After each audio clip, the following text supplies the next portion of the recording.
Good morning and a big welcome to the Geelong and District Netball Show on this very fine Saturday morning. It is the start of finals netball and it is very exciting, and we've got a wrap up of the season so far, as well as looking ahead at today's matches and this weekend's matches.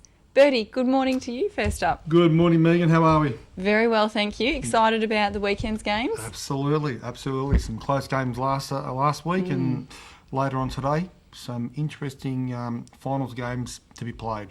So, yes, it's going to be very interesting. Some very tight games over the Saturday and Sunday. Flick, good morning to you. Welcome to the show. Morning, Megan. And also excited about the games this weekend. Really looking forward to some good quality netball this weekend. It should be good. Hopefully the weather holds out for us for today and tomorrow, so should be good. Before discussing last weekend's final matches for the season, pick of the games this weekend, Bertie?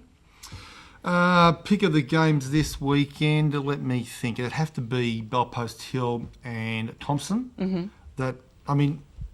Each game's going to be great. Then you've got Winchelsea and North Geelong in the elimination final on Sunday. Looking forward to both of them. Big games.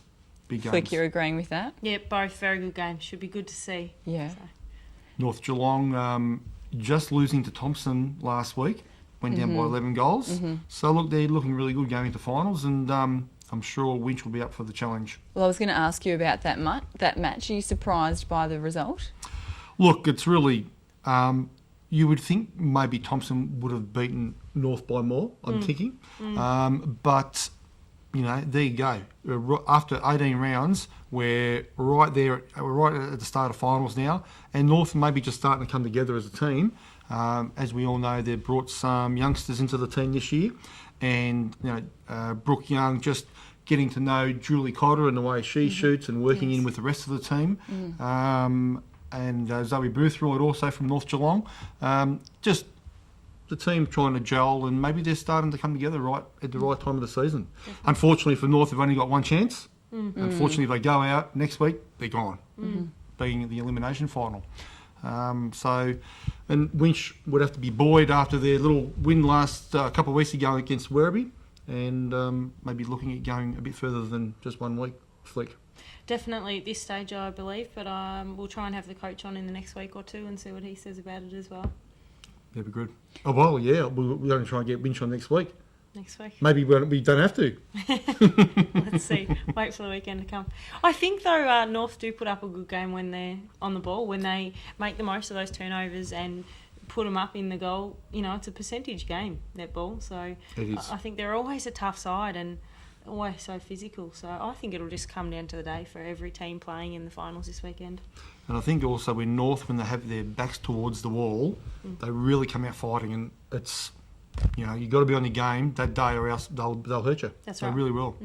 So it'll be interesting to see what happens. Now, Bertie, correct me if I'm wrong. Nicole Trainer back in the side last weekend. Is that her first game for a little while? No, she's been playing the last couple of weeks. She has, yeah. She has been playing.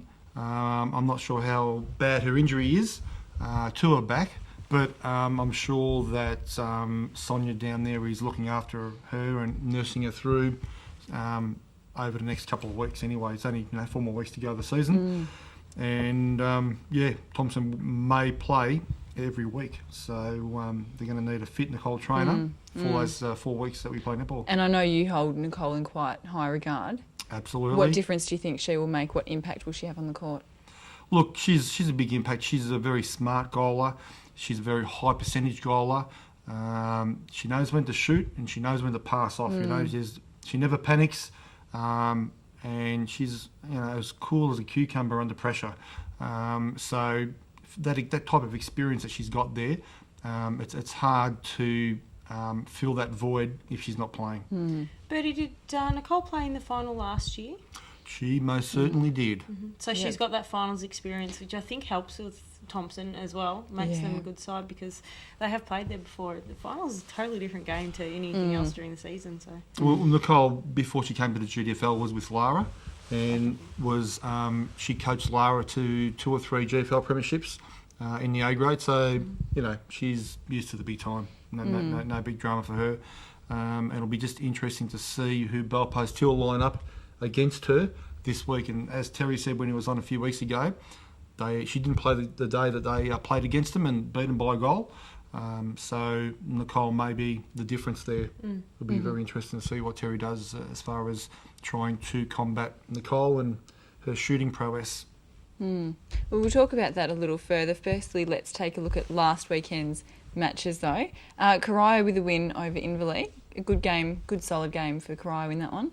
Yeah, look, actually in the first round, Inverleigh actually beat Corio by a couple of goals, and now this time it's been turned around. I did notice that Tori Miller only shot 2 goals for the game. Yeah. Normally she's their main goaler. And I did hear that she was dragged off, I think, at quarter time and thrown into wing attack for the rest of the game. Okay. So, yeah, I think either Mandy's just seen how she went in wing attack. Yep. Not exactly sure there, but well, there you go. Your main goal is not shooting goals, so you're not going to win the game, are you, It's really? going to have an impact. It's going to have a small impact. Yeah. So, yeah, good win to Corio, good way to finish the season off. Absolutely. Unfortunately, no finals, though. No, also a good way to finish off the season for East Geelong with quite a big win over Geelong West there, 55-24. Nice way to finish off for East. Absolutely. And East had started the season with a big bang. Drew with Bellpost Till after round 1 or 2. Of course, I'm talking about East Geelong did East, actually. They lost one of their main goalers during the season. She went into interstate to live with a boyfriend there. So East Geelong definitely missed her, and they've just finished the year off with a nice win over West. So, yeah, no great surprise there. No. Geelong West, hopefully they can regroup next year and do a little bit better than what they have this year. East finishing 7th on the ladder this year. That's not a bad result for them, considering that they have had some players leave during the season. But, yeah, they had injury worries during the year, and their main goaler, Emma Eubergang, she left, and so they were left in a little bit of a hole there. But what can you say? There you go. That's netball. And Bellpost Hill, 2-goal win over Anarchy. Never would have predicted it to be that close. Anarchy always reasonably tough, but with the way Anarchy's gone this year, they've got a couple of new recruits in over the last couple of weeks, a couple of young sisters, and that's why they've just lost to Bellpost Hill. They actually beat Belmont last week by 12 goals, and that should have been a bit of a warning sign there. And Terry was just very happy just to walk away with the 4 points. And they had one defender there. I'm not sure what her name was. She played against Kim Martin all game and really served it up to Kim big time. Yeah. Great elevation on her.